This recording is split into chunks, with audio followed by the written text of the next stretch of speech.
Hello friends, Instagram যে একটা editor launch করেছে সেটা আপনারা ইজিলি প্লে স্টোরে পেয়ে যাবেন। প্লে স্টোর ওপেন করার পর আপনারা নিচে একটা সার্চ বার দেখতে পারবেন, এই সার্চে ক্লিক করবেন।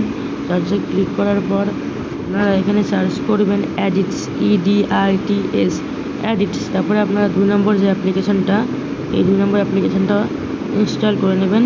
আপনারা ইনস্টল করার পর আমার এটা ইনস্টল আছে, তাই আমি এটা ওপেন করে নিচ্ছি। এখান থেকে ওপেন করার পর আপনারা এখানে দেখতে পারবেন একটা প্লাস আইকন আছে, প্লাস আইকনে ক্লিক করুন এবং এখানে আপনারা যে গ্যালারি আর ক্যামেরা দুটো অপশান আছে, আপনারা গ্যালারিটাকে ওপেন করে নেন।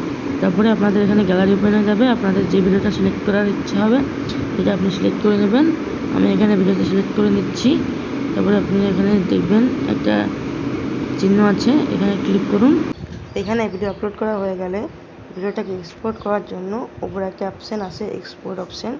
এখানে ক্লিক করবেন এবং ভিডিওটা এক্সপোর্ট হতে লাগবে। কিছুক্ষণ অপেক্ষা করবেন, খুবই তাড়াতাড়ি এক্সপোর্ট হয়। এক্সপোর্ট হওয়ার পরে আপনারা এসে দেখবেন ডাউনলোড অপশান, এখানে ক্লিক করবেন, নাহলে কিন্তু ভিডিও এক্সপোর্ট হবে না।